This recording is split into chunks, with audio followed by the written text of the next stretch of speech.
오늘은 2020년 3월 11일 수요일입니다. 코로나19 사태로 인하여 매주 수요일 저녁 7시에 드리는 수요 예배를 부득이 가정에서 드리게 되었습니다. 그래서 제가 예배를 듣고 또 함께 예배를 드리고자 유튜브를 통해 설교 영상을 제작해 보았습니다. 다소간 불편함이 있으시더라도 예배에 더욱 집중하고 더 간절한 마음으로 예배를 들으시면 좋겠습니다. 오늘 본문에는 두 가지 사건이 기록되어 있습니다. 12절부터 14절까지에는 예수님이 나병 환자를 깨끗하게 해주신 사건이 나타나고 17절부터 26절에는 중풍병자를 치유하신 사건이 기록되어 있습니다. 그런데 이 두 사건의 중심은 죄의 사함이 있습니다. 예수님이 누구신가? 그분은 육체의 질병을 치유하실 뿐만 아니라 죄를 사하는 권세를 가지신 분이시다. 주님께서 주님에게 죄사함을 받았을 때 나병 환자와 중풍병자에게 회복이 일어나지요. 육체가 회복되는 것은 물론이고 영적인 회복이 일어납니다. 그리고 나아가 사회적인 회복, 삶의 회복이 나타남을 우리가 볼 수가 있지요. 따라서 우리 주님은 전인격을 치유하신 분이시다. 전인 치료를 하시는 분이시다. 이렇게 알게 되는 것입니다. 부정한 환자에게 손을 대어 낫게 하시고 또 중풍병자에게 치유와 함께 사죄의 은혜를 선포하심으로 말미암아서 그분이 하나님의 아들이시다라는 사실을 분명하게 드러내주는 본문이지요. 그럼 먼저 12절부터 말씀을 살펴보겠습니다. 예수님께서 한 동네에 계실 때 온몸에 나병 들린 사람이 있었습니다. 자, 나병이 나와요? 옛날 성경에는 문둥병 이렇게 얘기를 했고 오늘날에는 한센병 이렇게 부릅니다. 그런데 성경에 나오는 이 병을 문둥병, 한센병과 동일시해도 될까? 이런 생각을 해봅니다. 물론 주님께 은혜를 입은 사람들이라면요, 그가 한센병자라고 가정할 때 한센병자가 한센병에서 나았든 혹은 아직 낫지 않았든 간에 오히려 성경에 나병이라는 병명이 등장하고 그리고 예수님께서 본문에서처럼 나병 환자를 고쳐주시는 그것을 보아서 더 감격하고 더 은혜를 누릴 수 있어요. 하지만 그렇지 않은 사람들이 많잖아요. 또 어떤 사람들은 나병을 단지 천형, 죄로 인해서 하나님께 받은 징벌, 형벌 이렇게 기억하는 경향이 더 많은 것 같습니다. 이런 면에서 볼 때 성경에 나오는 나병을 한센병, 문둥병과 동일시할 필요는 없겠다라는 생각을 해보게 됩니다. 그냥 전염성이 있는 심한 피부 질환쯤으로 좀 더 포괄적으로 이해하면 좋지 않을까 이렇게 생각을 합니다. 사실 오늘날에는 이 한센병이요 전염병의 범주에 들어있기는 합니다. 그러나 아주 오랫동안 함께 생활하지 않으면 웬만해서는 전염되지 않는 그런 병으로 알려져 있습니다.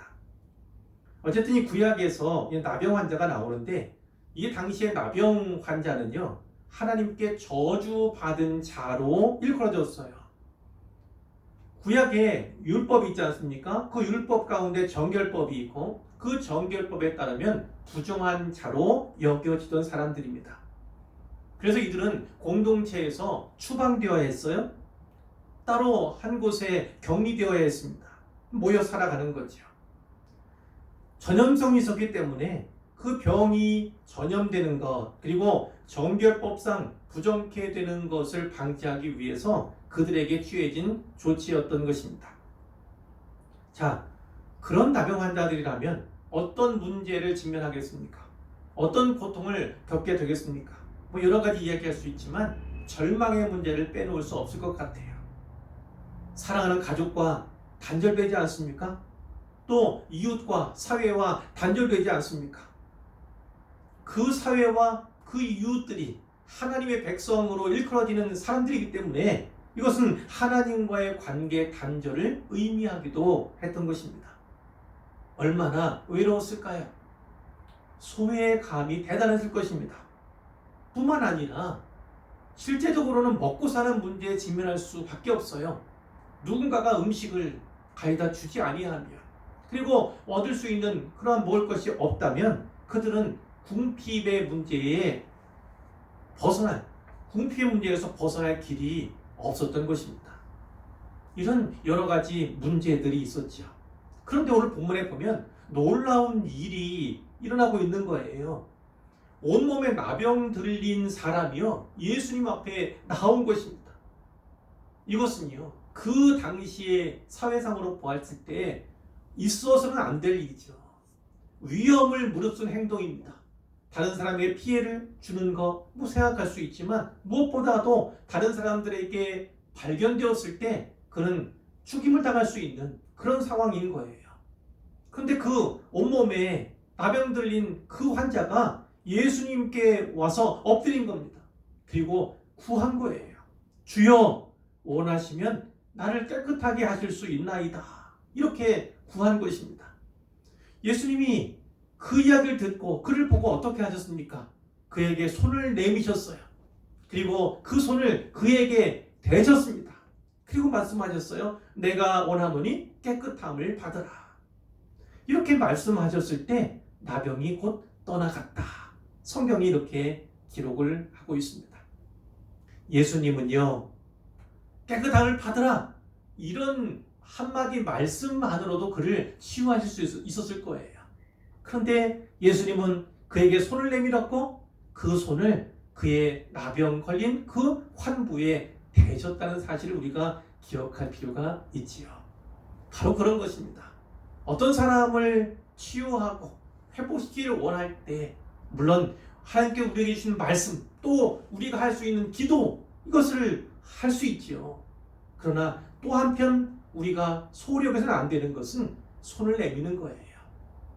손을 내미는, 어떤 사람도 그에게 손을 내밀어 준 적이 없어요. 그리고 그 나병 걸린 그 환부에 손을 댄 사람은 더더욱 없었어요. 그런데 예수님께서는 그에게 손을 내미시고 그에게 환부의 손을 얹으시는 거지요. 그 사실만으로도 그가 얼마나 위로를 받았겠습니까? 얼마나 대단한 그러한 위로를 받았을까? 우리가 짐작해 볼 수가 있죠. 예수님께서 그에게 말씀하셨어요. 아무에게도 이르지 말라. 그리고 무엇 말씀하시냐면, 가서 제사장에게 네 몸을 보이고 또 네가 깨끗하게 됨으로 인하여 모세가 명한 대로 예물을 드려 그들에게 입증하라. 이렇게 말씀을 하셨습니다. 레위기 보면 14장에 있습니다. 1절부터 32절까지의 말씀에 나병 환자가 정결하게 되는 날의 규례라는 제목으로 여러 가지 말씀들이 나와요. 일단 제사장에게 내가 이렇게 치료됐다, 이렇게 회복되었다, 그 몸을 보이는 거예요. 그리고 제사장이 완치 판정을 내리면 모세가 정한 율법에 어떠한 예물을 드리라 하는 구절들이 있거든요. 그대로 행하는 겁니다. 당연히 확실히 났으니까 예물까지 드리도록 우리 주님께서 말씀하시는 것이죠. 자, 이 나병 환자 어떤 사람입니까? 절망감 가운데, 그리고 소외감 가운데, 그리고 먹고 사는 문제, 여러 가지 생각해 보면요, 결국은 고통 가운데서 죽을 날만 기다릴 수밖에 없는 그런 형편에 있던 인생이에요. 그런데 그 인생을 건지신 것이죠. 살리신 것이죠. 그를 자유케 하신 것입니다. 죄 때문에 망가진 그 하나님의 형상을 회복시켜 주시는 거예요. 우리 주님께서는 바로 그 일을 위해서 우리에게 오셨다, 이 땅에 오셨다 하는 사실을 우리가 반드시 기억해야 합니다. 이제 15절, 16절 말씀을 보려고 하는데요, 이 두 구절의 말씀은 앞에 환자와 뒤에 환자, 그 치료하는 사건 사이에 끼어있는 그런 본문이잖아요. 예수님의 소문이 더욱 퍼졌습니다. 이 사건으로 말미암아 더욱 그랬지만 이 사건만 아니라 수많은 이적과 기적을 우리 주님께서 발휘하셨기 때문에 그렇죠. 자, 수많은 무리가 말씀도 듣고 자기 병도 고침을 받고자 해서 모여왔다는 거예요. 수없이 많은 사람들이 가르침, 그리고 수없이 많은 사람들이 병 고침을 위해서 우리 주님을 찾았고 또 모여왔던 것입니다. 근데 16절에 보면 예수님은 때때로 물러가셨어요. 가셔서 무엇 하셨습니까? 한적한 곳에서 기도하셨어요. 불쌍한 사람에게 긍휼을 베풀고 병 걸린 사람들을 치유하는 일 너무나 중요하고 하나님 말씀 전하는 것 또한 너무나 소중하지만 그러나 주님께 빼놓을 수 없이 더없이 중요한 또 한 가지가 있었다는 것입니다. 그것은 한적한 곳에 가서 기도하셨다는 그 사실이에요. 성경 볼 때 우리 주님께서는요, 큰일 있을 때마다 제자를 삼는 일이라 사도를 세우는 일이죠. 그런 일이라든가 또 십자가를 앞에 두셨을 때 중요하고 아주 중요한 그 일 앞에 하나님께 기도로 나아갔던 사실들을 우리가 알 수가 있습니다. 성경의 증언이 그렇습니다. 우리 주님이 하나님이신데, 하나님의 아들이신데, 근데 왜 하나님께 굳이 기도를 했을까요? 우리 주님은 이 땅에 사람으로 오셨잖아요. 사람으로 하늘의 영광을 떠나 있는 상태예요. 물론 지금 이 상태에도 완전한 하나님, 완전한 사람이신 것은 분명하지만 하나님과 지속적으로 교제하고 그래서 우리 하나님의 뜻을 완전하게 이루기 위해서 계속해서 기도하심으로 하나님과 교제하셨던 것입니다. 기도하셨던 거예요. 뿐만 아니라 오늘 우리들에게도요. 신자는 예수 믿는 사람은 이렇게 살아야 한다라고 하는 그 모범을 친히 보여주고 계시다. 이렇게도 볼 수가 있습니다. 하나 더 말씀드리면 오늘 우리의 경우에는 이렇게도 이해하면 좋겠어요.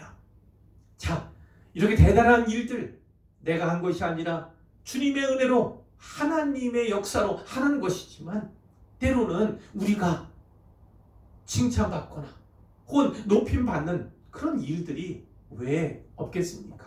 살다가 또 사역 가운데 그럴 수 있죠. 그러나 이 기도는 결국이요 내가 하나님의 종이물이요 우리 하나님께서 하시는 것임을 나타내는 거예요. 우리 하나님이 아니고서는 제가 할 수 있는 일이 없습니다. 하나님만이 영광을 받으셔야 합니다. 이런 고백을 담는 것이 또한 기도라는 거죠. 하나님께 엎드린다는 것, 하나님께 간절히 기도한다는 건 제가 제 입을 통해서 혹은 제 손을 통해서 어떤 능력을 발휘하는 듯하나 그러나 모든 것은 다 하나님의 은혜 때문이고 하나님께서 주시는 능력 때문입니다. 이렇게 고백하게 되는 거죠. 그러니까 우리가 어떤 사역 가운데 또 인생의 길 가운데서 때로는 높아질 만한 그런 때 그리고 영향력이 커갈 만한 그런 때라면 더욱더 주님 앞에 간절히 기도해야 할 줄로 믿습니다. 그래서 하나님이 영광을 받으실 뿐입니다. 나는 단지 도구요 종일 뿐입니다. 이렇게 고백할 수 있다는 거죠. 27절 말씀인데요. 자, 하루는 가르치실 때 갈릴리의 각 마을 또 유대 예루살렘에서 온 바리새인 그러니까 여기저기에서 여러 명의 많은 사람들이 왔는데 바리새인들이 왔고 율법 교사들이 와서 그 앞에 앉아 있는 거예요. 자, 병을 고치는 주의 능력이 예수와 함께 있더라 이렇게 표현하고 있어요. 하나님의 능력을 우리 주님이 행하셨다 이렇게 말씀하는 거죠. 자, 18절에 보면 한 중풍병자가 나오죠. 그런데 이 중풍병자는요 아주 심한 중풍에 걸린 것 같아요. 자기 힘으로 걸어올 수 없는 비틀비틀 혹은 지팡이에 의지해서 나올 수 없는 그 정도의 중풍병자인 것 같아요. 근데 사람들이 그 한 중풍병자를 침상에 메고 와서 예수 앞에 들여놓고자 하는 거죠. 다른 사람 도움 없이는 주님 앞에 나올 수 없는 사람이잖아요. 그런데 사람이 너무나 많은 겁니다. 찾아보지만 발을 비집고 들어가고자 하지만 할 수가 없는 거예요. 그러니까 아무런 길도 찾지 못한 그들이 어떻게 하죠? 예수님께서 가르치고 계신 그 위에 지붕 있잖아요. 지붕에 올라가서 기어왔장을 벗기 시작합니다. 지붕을 드러낸 거예요. 그리고 그 중풍병자를요, 침상에 매달아서 그 무리 가운데 예수님 앞에 달아 내려 놓은 것입니다. 사람들은 욕했을 줄 몰라요. 왜 이 귀한 가르침 방해하느냐고, 어찌 감히 저럴 수 있느냐고 이렇게 얘기할 수 있을지 모르지만 예수님께서는요, 오히려 그들을 칭찬하십니다. 그들의 믿음을 보셨다 이렇게 말씀하셨어요. 그러면서 이 사람아, 네 죄 사함을 받았느니라. 누구에게 했겠습니까? 중풍병자에게 한 거죠. 주의하실 것이 있어요. 중풍병 오늘날도 많이 있지만 중풍병이 다 죄 때문에 생기는 병은 아니에요. 이 중풍병은, 여기에 나오는 중풍병은 우리 주님께서 보시기에 그 원인이 바로 죄 때문임을 아셨던 거예요. 특별히 이 말씀을 받으신 것이죠. 이 말씀을 이제 주신 거죠. 자, 21절에 보니까 이제 서기관과 바리새인들이 거기 앉아 있었잖아요. 듣고 있었어요. 그러면서 그들 마음에 생각하는 겁니다. 이 신성 모독하는 자가 누구냐? 오직 하나님 외에 누가 능히 죄를 사하겠느냐? 예수님을 신성 모독하는 자로 여긴 거예요. 하나님 외에 능히 죄를 사할 자가 없는데, 맞지요? 하나님 외에는 죄를 사할 능력을 가진 분이 없으신 거예요. 자, 그런데 이 사람들은 하나님께서 주신 율법, 그 율법에 정통한 사람들이잖아요. 날마다 그 율법을 가까이 하고 읽고 연구하고 때로는 필사하는 그런 일을 맡았던 사람들이 바로 이들인 거예요. 그런데 그 율법에는 정통했을지 모르지만 예수님이 신성 모독하는 자가 아니라 바로 신성을 가지신 분이라는 사실, 하나님이란 사실, 죄인의 구주이란 사실을요 알지 못했던 것입니다. 22절에 보면 예수님께서 그 생각을 아시고 이렇게 말씀하셨어요. 우리 주님은 바로 그런 분이에요. 우리가 말하지 않아도, 우리가 밖으로 뭔가를 표출하지 않아도 우리의 생각과 우리의 마음을 다 아시는 분이 우리 예수님이라는 것입니다. 예수님께서 말씀하셨어요. 너희 마음에 무슨 생각을 하느냐? 자, 23절을 들어보세요. 네 죄 사함을 받았느니라 하는 말과 일어나 걸어가라 하는 말이 어느 것이 쉽겠느냐?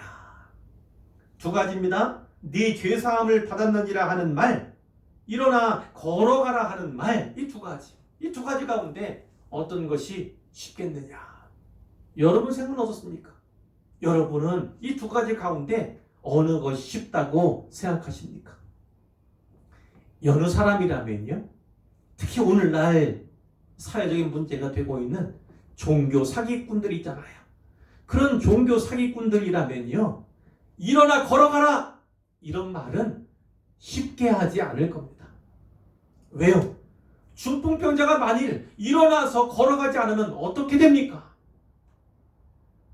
네 죄 사함을 받았느니라 이런 말은요 오히려 쉬운 거예요.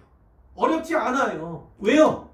너 죄 사함 받았어 이렇게 얘기했는데 죄 사함 받은 증거는요 나타나지 않잖아요. 당장 알 수가 없잖아요. 드러나지 않잖아요. 그러니까 그들은 오히려 죄 사함을 받았다 이런 말로 사람들을 호리는 거죠. 예수님은 죄로 말미암은 이 중풍병을 고쳐주심으로써 죄 사함을 입증하고자 하신 것입니다.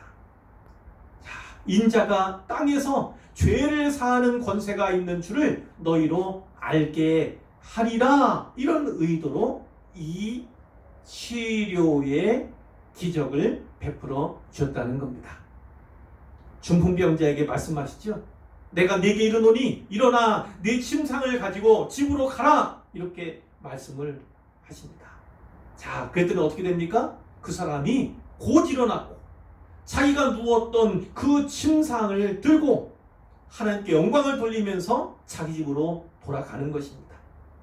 그 사람만 아니라 모든 사람이 다 놀란 거예요. 하나님께 영광을 돌리고 심히 두려워하게 되었습니다. 오늘 우리가 놀라운 일을 보았다. 모든 사람이 이렇게 고백하게 된 것이죠. 자, 오늘 이 말씀을 통해서 두 가지만 생각해 보고 말씀을 맺으려고 합니다. 첫째는요, 오늘 본문에서 예수님이 누구신가? 자, 누구라고 말씀하십니까? 그분은 사람의 영혼과 육체, 영과 육 전인을 치료하시는 대의사시다라고 성경이 말씀하는 거예요. 그분은 죄사함의 권세를 가지신 분입니다. 서기관들과 또 바리새인들이 그들의 마음에 생각했던 것처럼 오직 하나님 외에 누가 능히 죄를 사하겠느냐? 하나님 밖에는 죄를 사할 권세를 가지신 분이 없어요. 그런데 예수님께서 바로 죄사함의 권세를 발휘하시는 것으로 보아서 그분은 하나님의 아들이시다. 그분은 곧 하나님이시다. 라는 사실을 우리가 분명하게 알 수 있는 것입니다. 자, 두 번째, 마지막으로 하나 더 결론을 내려본다면 이겁니다. 예수님 앞에 나오면 산다. 예수님께 데려오면 살릴 수 있다. 다시 한번요. 예수님 앞에 나오면 산다. 예수님께 데려오면 살릴 수 있다. 이런 생각을 갖자는 거예요. 본문에는 나병 환자와 중풍병자가 나오잖아요. 세상에는요, 나병 환자처럼 어떤 법과 제도, 또 경험, 사회적인 규칙, 혹은 절망, 소외, 또 가난, 이런 여러 가지 요인들로 인해서 주님 앞에 나오지 못하는 사람들이 많이 있어요. 그러나 오늘 나병 환자와 같이 나오시기를 바랍니다. 주님께 소망을 두고 나와야 합니다. 주님께 나오면 산다. 이런 확실한 믿음을 가지시기를 바랍니다. 또한 세상에는요, 중풍병자와 같이요, 오늘 본문에 나오는 이 중풍병자처럼 혼자 힘으로는 절대로 주님 앞에 나올 수 없는 사람들이 있어요.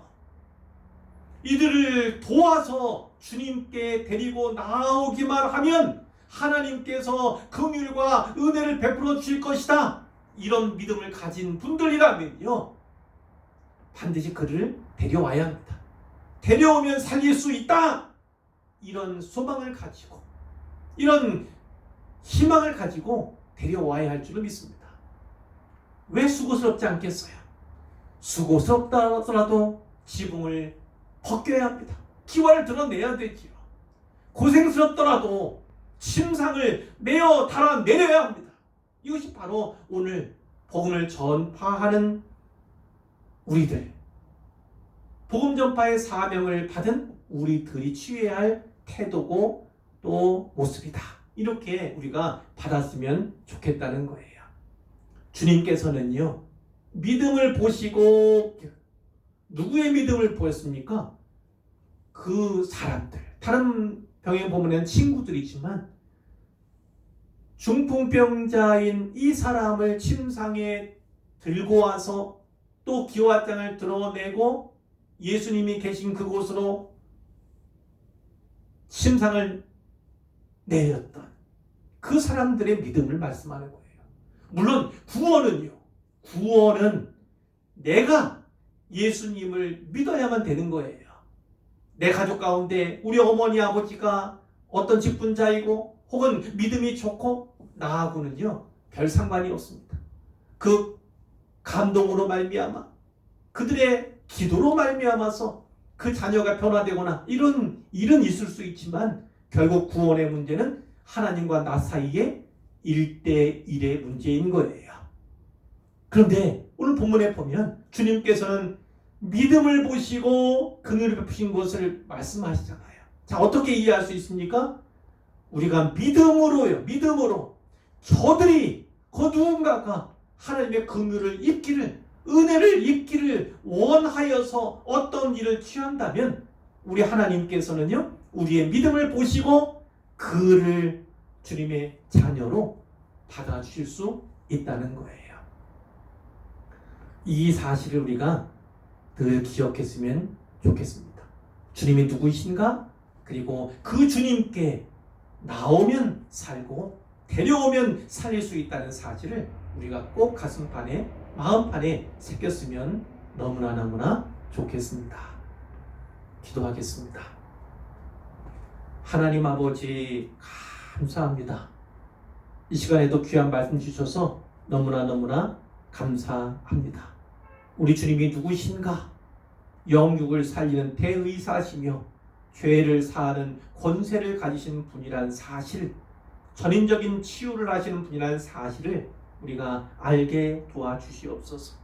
그래서 주저하지 말고 우리 주님 앞에 나오게 도와주시고, 뿐만 아니라 주변에 어려운 편에 있는 자들, 아직 구원받지 못한 자들 위해서 기도하다가 또한 확신 가운데 그들을 데리고 교회에 나올 수 있는 우리가 되게 도와주시옵소서.